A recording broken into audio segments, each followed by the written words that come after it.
반갑습니다. 저는 강남동산교회를 섬기고 있는 고형진 목사라고 합니다. 제가 이곳에 와서 많은 도전도 받고 또 많이 은혜를 많이 받고 있습니다. 제 주변에 많은 기업 하시는 분들이 계신데 기업 인사 담당자 220명을 통해서 설문조사를 한 것이 있습니다. 그 설문조사는 이런 것이었습니다. 신입사원이 반드시 지켜야 할 것이 있다면 무엇인가? 라고 하는 질문입니다. 그랬더니 5가지의 대답을 했습니다.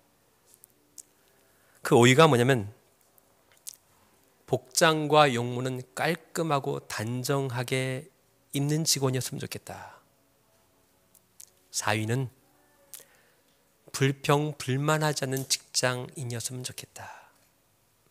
3위는 환한 웃음을 짓는 직장인이었으면 좋겠다. 2위는 대답은 크고 자신감 있는 직원이었으면 좋겠다라고 나왔습니다. 그렇다면 1위가 뭘까요? 그건 인사 잘하는 직장인이었으면 좋겠다라고 말했습니다. 좌우로 이렇게 인사합시다. 당신은 희망입니다.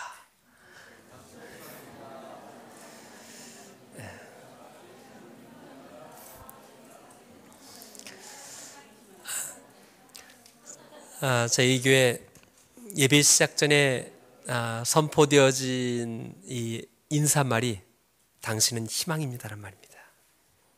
얼마나 멋집니까? 그래서 제가 당신이 희망이 안 되면 나라도 희망되다. 스스로 얘기합시다. 내가 희망이다. 다시 합시다. 내가 희망이다. 존 밀러가 쓴 항상 남의 뜻을 한다라는 책에 보면요, 그 책에서 자주 변화된 사람들에게 물어봤습니다. 어떻게 당신이 변화될 수 있었습니까? 그러자 딱 한마디랍니다. 상대방을 변화시키겠다는 생각을 접으니까 변화되더라 이야기합니다. 아내들이 남편과 결혼을 합니다. 근데 많은 여자들이 착각하고 있는 것이 뭐냐면 나는 남편을 변화시킬 수 있다라고 생각하면서 결혼 생활을 시작합니다.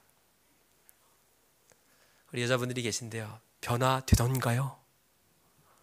남자들은 안 변합니다. 제가 미국에도 몇 번 집회 가고 이게 오늘 해외 나왔지만 해외 나오면 남자들이 잘합니다. 잘 섬깁니다. 인천공항에 내리는 순간부터 가방은 여자가 들고 다니기 시작합니다. 변한 것 같은데 안 변합니다. 치약 짜는 것 같고 합니다. 변기 문제 갖고 싸웁니다. 하는 척 하는데 다시 도루묵입니다. 안 바뀝니다. 제가 가끔 이 한국에서 목회를 하다 보면요, 이 부부간에 이 갈등이 평생 70, 80까지 아내는 남편을 변화시키려고 그러고 남편은 아내는 또 상대방을 변화시키려고 합니다. 그리고 항상 남의 탓만 합니다. 이 책에서요, 남의 탓만 하는 사람들이 하는 용어가 있답니다. 저는 잘 모르겠는데요, 나는 할 만큼 다 했고요, 목숨 바쳐 최선 다했고요, 그렇게 하라고 시켰잖아요. 내가 뭘 잘못했다는 거예요? 왜 나보고 다 책임지라는 거예요? 남의 탓을 한다는 거예요. 혹시 여러분 이런 법칙 들어본 적이 있습니까? 머피의 법칙. 잘못될 가능성이 있는 것은 반드시 잘못된다. 검퍼슨의 법칙이 있어요. 일어나지 말았으면 하는 일은 꼭 일어난다. 질레트의 이사 법칙이 있습니다. 지난번에 이사할 때 없어진 것은 다음번 이사할 때 꼭 나타난다. 프랭크 전화의 불가사의 법칙이 있습니다. 전화가 왔어요. 펜이 있으면 메모지가 없다. 메모지가 있으면 펜이 없다. 호리치의 법칙이 있습니다. 라디오를 틀면 언제나 가장 좋아하는 곡 마지막 부분이 흐르고 있다. 장과 마르타의 미용실 법칙이 있습니다. 내일 이제 머리를 좀 잘라야겠다. 지저분하니까 자르려고 작정하면 사람들이 헤어스타일 이쁜데 라고 꼭 말한다는 거예요. 마인스 하트 법칙이 있습니다. 내가 저 사람이 좀 더 잘 보이려고 하면 꼭 실수한다는 거예요. 근데 이러한 것이 사실 법칙도 아니에요. 이 법칙이라고 말하는 건 뭐냐? 우리의 실패를 다 정당화하고 있다는 거예요. 한국에서요, 주식에서 실패하는 사람들이 하는 얘기가 뭔지 압니까? 목사님, 내가 이 주식만 사면 꼭 폭락해요. 아니에요. 폭락할 주식을 산 거예요. 내 탓이에요, 내 탓이에요. 또 어떤 여자분들은 꼭 그래요. 목사님, 제가 엘리베이터 타기만 하면 삑 하고 꽉 찼습니다. 꼭 나온다는 거예요. 아니에요. 꽉 찼을 때 들어간 거예요. 내가 가는 모임은 재미가 없어요 라고 말해요. 아니에요. 내가 가기 전까지는 재미있었어요. 내 탓이에요. 내가 올바르게 선택하지 못했고 내가 올바르게 하지 못했기 때문에 이런 일이 벌어진 거예요. 오늘 본문을 보면요, 오늘 본문을 이렇게 재해석했으면 좋겠어요. CEO가 이제 멀리 출장 가면서 자기가 아끼는 직원 3사람을 불렀어요. 부르면서 뭐라고 말하냐면, 내가 너희들에게 부탁할 것이 있다. 그래서 한 사람에게 5달란트, 이게 한화로 얼마 드는 줄 아십니까? 15억 원이 됩니다. 15억 원을 맡기면서 이것도 한번 해봐라. 그 다음에 두 번째 사람에게 불렀습니다. 6억 원어치를 줬습니다. 2달란트 줬습니다. 그리고 한 사람에게 1억 원어치, 3억 원어치를 딱 주면서 1달란트를 주면서 한번 해봐라 라고 말했습니다. 이 사람들이 열심으로 일했습니다. 이 달란트의 비유의 핵심은요, 5달란트 가진 사람도 아니고요, 3달란트 가진 사람도 아니고 1달란트 가진 사람이 이 본문의 핵심 키워드입니다. 1달란트 받은 사람은 땅에 묻어졌어요. 오랜 시간이 지났습니다. CEO가 돌아왔어요. 결산합니다. 5달란트, 2달란트 받은 사람은 이렇게 열심히 해서 벌어왔습니다. 뭐라고 말합니까? 착하고 충성된 종아, 정말 잘하였구나 라고 칭찬을 받습니다. 이제 1달란트 받은 사람의 순서가 되었습니다. 너 얼마 남겼니? 그러자 이렇게 말합니다. 주인이여, 당신은 정직한 사람이기 때문에 아마 장사하는 것을 좋지 않아서 제가 땅에 묻어두었습니다. 여기 1달란트 그대로 있습니다. 뭐라고 말합니까? 이 악하고 게으른 놈아 라고 이야기합니다. 땅에 묻어주면 그것 가지고 차라리 은행에 넣어서 이자라도 가져와야 되지 않겠느냐 라고 이야기하는 거예요. 오늘 본문의 주인공 5달란트 가진 사람 아닙니다. 2달란트 가진 사람 아닙니다. 교회 일을 하다 보면요, 우리 남성교회 헌신 예배인데 회장들은요, 모임 있으면 나오지 말래도 나옵니다. 임원들은 나옵니다. 5달란트 가진 사람, 2달란트 가진 사람은 나옵니다. 그런데 회원인 1달란트 가진 사람이 안 나오니까 모임이 안 되는 거예요. 이게 중요한 것입니다. 이 1달란트. 여러분, 교회라는 곳은 뭐냐? 목사와 장로와 항존직만 있어서 되는 게 아니라 1달란트 가진 사람이 어떻게 하느냐에 따라서 그 교회 건강한 것이냐, 그 모임이 건강하냐가 결정되어진다고 하는 거예요. 제가 이 본문을 보면서 그런 생각을 했어요. 왜 이 1달란트 가진 사람을 땅에 묻어뒀을까? 왜 묻었을 것 같아요? 첫 번째는 맡겨준 의미를 제대로 파악하지 못하였기 때문에 땅에 묻어둔 거예요. 주인이 야, 1달란트 갖고 뭐 해봐, 그 말을 이해를 못했던 거예요. 그래서 그는 땅에 묻었던 거예요. 사랑하는 여러분들, 오늘 남선교 회장단 있습니다. 내가 왜 남선교 회장인가를 물어봐야 돼요. 내가 왜 부회장이고 내가 석이고 내가 왜 하나님께서 나를 남선교회 임원으로 세워줬는가를 그 의미를 물어봐야 돼요. 그래야 그 일이 의미가 있어요. 두 번째는 과거의 상처 때문에 아마 땅에 묻었을 거예요. 아마 제 생각이 이런 생각을 합니다. 이 종이 한 번은 장사했다가 쫄딱 망해갖고 주인한테 된통 당했을 거예요. 아마 매도 맞고 아마 감옥에 갔을지도 몰라요. 이게 두려워서 차라리 그럴 바에는 한 달 한 달 잘 묻어서 그냥 편하게 있다가 갖다 주면 욕이라도 덜 먹지라고 생각했을 거예요. 제가 청년 목회를 오래 했습니다. 청년 목회를 오래 하다 보면 재미있는 일이 뭐냐면 교회에서 이제 교제를 하잖아요. 하다가 상처를 받아요, 자매가. 뭐 사귀다 헤어질 수도 있잖아요. 그럼 이 자매 속에 이런 마음을 멈춘 거 있어요. 난 죽어도 남자를 사귀지 않겠다. 독한 마음을 품어요. 이게 상처예요. 이거 바보예요. 이 땅에 살면서 상처 없는 인생이 어디 있어요? 사랑하는 여러분들, 이민 온 이 땅에서 상처 없이 살 수 있나요? 다 상처가 우리 안에 있어요. 차별 대우를 받기도 하고, 또 돈 때문에 힘들어하기도 하고, 관계 때문에 아파하기도 하고, 심지어 교회에 와서 내가 이제 교회 와서 위로받고 싶은데 위로받기는커녕 또 내가 상처받은 적들이 한두 번이 아니었어요. 그래도 시작해야 돼요. 그래서 제가 좋아하는 말이 있습니다. 사랑하라. 한 번도 상처받지 않은 것처럼. 근데 목회하다 보면요, 목사가 상처 주지 않은데도 스스로 상처를 많이 받아요. 신기해요. 어떤 분은요, 주지도 않았는데도 잘 받아, 상처를. 그러니까 제가 어떻게 가다가, 제가 다른 거 생각하고 가다가 지나치는 사람이 있잖아요, 우리 교인 중에요. 그러면요, 목사님이, 자기가 인사했는데 목사님이 인사 안 받았다고 상처받았대. 난 줄 생각이 전혀 없었어요. 근데 그분은 알아서 받아. 여러분, 아니에요.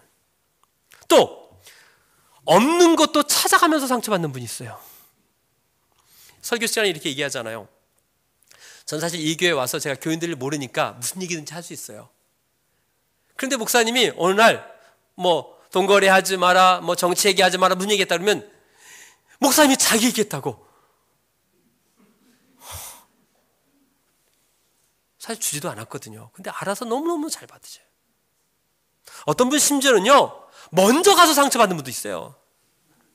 화살도 쏘기 전인데 먼저 가서 머리 갖다 대는 분이 있어요. 사랑하는 여러분, 상처 있으십니까? 자, 예수 믿는 이유를 세 가지를 얘기합니다. 예수 믿는 이유가 뭐냐? 첫 번째, 자유함이라는 거예요. 과거로부터, 상처로부터, 아픔으로부터, 마지막 죽음으로부터 자유한 게 예수 믿는 거예요. 여러분, 실패할 수 있어요. 인생에서 실패할 수 있어요. 그러나 언제나 그랬던 것처럼, 아니다, 난 주님 바라보고 가겠다. 우리 교인들에게 이렇게 가르칩니다. 하다가 넘어졌다. 넘어지 않고 주저앉으면 실패다. 그러나 다시 일하면 성공이다. 여러분, 혹시 여러분 가다가요, 넘어질 수 있어요. 딴지 걸어서 넘어질 수 있어요. 그러면요, 속된 말로 마귀가 좋아갖고 넘어졌지. 그때는 벌떡이라고 엉덩이 딱 치면서 마귀야 미안해 하고 일어날 줄 알아야 돼요. 이게 멋진 거예요. 이게 진정한 자유인, 상처에 붙잡혀 있지 않는 자유인이에요. 사랑하는 여러분들, 예수님께서 십자가에 못 박히신 이유가 뭐냐? 우리의 모든 상처를 다 감당하셨어요. 제가 가끔 우스갯소리 말합니다. 예수님께서 여기에 못을 박았잖아요. 우리 하나님께 손금 해결해 주셨어요. 손금 해결해 주셨어요. 얼굴에 가시멜리관 쓰셨죠? 관상을 해결해 주셨어요. 여러분 혈액형 하나님께 다 해결해 주셨어요. 어떤 분은요, 혈액형 때문에 막 이렇게, 난 혈액형. 여러분, 혈액형 A형을 뭐라고 말하는 줄 아세요? 혈액형 A형을 소세지라고 말해요. 소심하고 세심하고 지랄 맞고.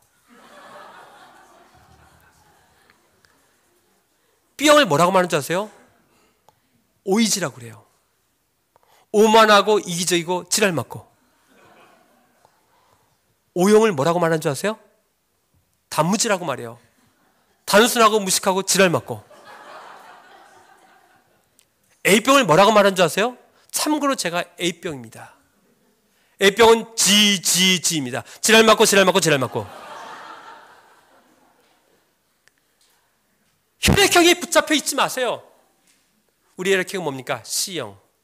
크라이스트 블러드. C형입니다. C형. 예수 안에서 혈액형의 모든 소심한 거, 이기적인 것을 다 뛰어넘을 수 있는 게 뭐냐? 바로 예수 그리스도의 피란 말입니다. 이게 우리예요. 그러니까 여러분들, 내 성격이에요, 이래, 난 소심해, 그런 거 뛰어넘으세요. 그게 아직도 그것에 붙잡혀 있어요? 학벌이 어떻다, 가진 게 없다, 다 뛰어넘으세요. 예수님이 그걸 뛰어넘게 하셨는데요. 세 번째는 뭐냐? 두려웠기 때문에 땅에 묻었을 거예요. 주인한테 혼날까 봐. 사랑하는 여러분들, 하나님을 오해하지 마세요. 제가 우리 이 얘기했다, 우리 이다경 목사님도 혼날지 모르는데, 주일날 정말 놀러 가고 싶어갖고 골프 치러 갔어요. 땡땡이 치러 갔어. 가다가 사고 났어. 신방 가서 주일 성수 안 하니까 사고 났어 라고 말하지 마세요. 그때는 그냥 손잡아주고 집사님 아프지? 라고만 말해주세요. 그리고 본인의 입에서 내가 주일날 땡땡이 치다 이랬어 라고 말하게끔 하세요. 절대로 정죄하지 마세요. 하나님이 그렇게 쫀쫀한 분이에요? 주일날 빠져나왔다고 사고 치는 하나님, 우리 하나님 그런 하나님 아니에요. 11조 한번 떼어먹었다고 사업 망하게 하는 하나님, 그런 하나님 아니라니까요. 하나님은 얼마나 위대하신데요. 탕자의 아버지가 하나님 아니에요. 화랑방탕하고 그냥 기다리시는 하나님, 마음 아파하는 하나님, 우리 아들 제발 돌아올 텐데 주일날 땡땡이 치면 저거 어떡하지, 저거, 이렇게 가슴 치는 하나님이 우리 하나님이란 말이에요. 하나님을 너무 조그맣게 생각하지 말란 말이에요. 하나님은 크신 분이에요. 하나님 오해하지 마세요. 여러분, 평일날 죄 질 수 있어요. 죄 안 짓고 사나요? 그래도 나오세요. 토요일날 술 엄청 먹고 취했어요. 아침에 늦게라도 나오세요. 하나님이 그걸 기뻐하신다니까요. 와서 목에 힘주고 정죄하는 사람을 기뻐하는 게 아니라, 하나님 난 죄인입니다, 이게 세리의 기도 아니에요. 여러분들, 하나님을 아셔야 돼요. 근데 오늘 본문에 보니까요, 이 한 달란트 가지고 나온 종에게 뭐라고 하냐면 이 악하고 게으른 종아라고 말해요. 악하고 게으른 종아. 여러분, 이 본문을 보면서요, 종이 게을렀어요. 뭐가 게을렀어요? 생각이 게을렀어요. 생각이 게으름. 오늘 이 한 달란트 받은 종이 생각이 게을렀단 말이에요. 근데 오늘 본문에 보니까요, 왜 악한 종이라고 했느냐, 왜 악한 종이라고 했냐. 오늘 본문에 보니까 주인에게 당신은 굳은 사람이라 라고 말이 있어요. 굳은 사람이라. 이게 무슨 얘기냐면 주인을 악하게 봤다라는 거예요. 사랑하는 여러분, 한 달란트 받은 사람은요, 한 달란트만 남기면 돼요. 한 달란트 받은 사람이 세 달란트 남기라는 얘기 아니에요. 내가 남선교 회원이다, 그 모임에만 참석하면 돼요. 그 모임에서 설치면서 회장노릇 안 해도 돼요. 주일 예배 때 우리는 한 달란트가 있다, 예배 그 자리만 참석해 주면 돼요. 그게 한 달란트예요. 아무것도 하지 않은 것 같지만 그런데 그 자리가 한 달란트의 자리가 이 자리를 채우고 있잖아요. 여러분, 한 달란트 가진 사람이 정말로 중요한 거예요. 그 자리를 지켜주는 것. 저에게 권사님들이 많이 계세요. 제가 권사님들 만나면 목사님 나이가 들었고 아무것도 못해서 죄송해요. 그런데 아니요 권사님. 권사님이 앞자리에 앉아서 그냥 내가 설교할 때 기도하고 그거 해주는 것, 이게 은혜입니다. 헌금 안 해도 좋아요. 와서 그냥 기도하는, 이 한 달란트가 얼마나 소중한지 아세요? 여러분, 이게 우리를 정말로 하나님께서 기뻐하게 만드는 일로 만드는 거예요. 여러분에게 한 달란트는 누구나 있습니다. 이걸 끄집어내서 하나님 앞에 내놓아야 돼요. 목사님, 전 아무것도 없는 것 같아요. 아무것도 할 수 없어요. 정말 그래요? 오래전에 방영되었던 이순신 어록을 모아놓은 것이 있는데요, 제가 여러분에게 하나 읽어드릴게요. 집안이 나쁘다고 탓하지 마라. 나는 몰락한 역적의 가문에서 태어나 가난 때문에 외갓집에서 자라났다. 머리가 나쁘다고 말하지 마라. 나는 첫섬에서 낙방하고 32의 늦은 나이에 겨우 과거에 급제했다. 좋은 직위가 아니라고 불평하지 말라. 나는 14년 동안 변방 오지에 말단 수비장교로 돌았다. 윗사람의 짓이라고 어쩔 수 없다고 말하지 말라. 나는 불효한 직속 상관들과의 불화로 몇 차례나 파면과 불이익을 받았다. 몸이 약하다고 고민하지 마라. 나는 평생 동안 고질적인 위장병과 전염병으로 고통받았다. 기회가 주어지지 않는다고 불평하지 말라. 나는 적군의 침입으로 나라가 위태로워진 후 47에 제독이 되었다. 조직에 지원이 없다고 실망하지 말라. 나는 스스로 논밭을 갈아 군자금을 만들었고 23번을 싸워 23번 이겼다. 사람이 알아주지 않는다고 불만 갖지 마라.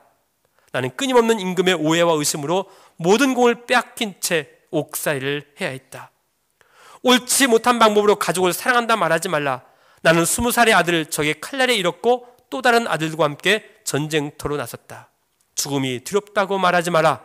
나는 적들이 물러가는 마지막 전투에서 스스로 죽음을 택했다. 사랑하는 여러분들, 여러분 누구나 한 달란트를 가지고 있습니다. 이제 어떻게 하시겠습니까? 아버지가 아들에게 묻습니다. 통나무에 개구리 5마리가 있다. 그중 한 마리, 다섯 마리가 뛰어내기로 마음을 먹었다. 남은 개구리는 몇 마리냐?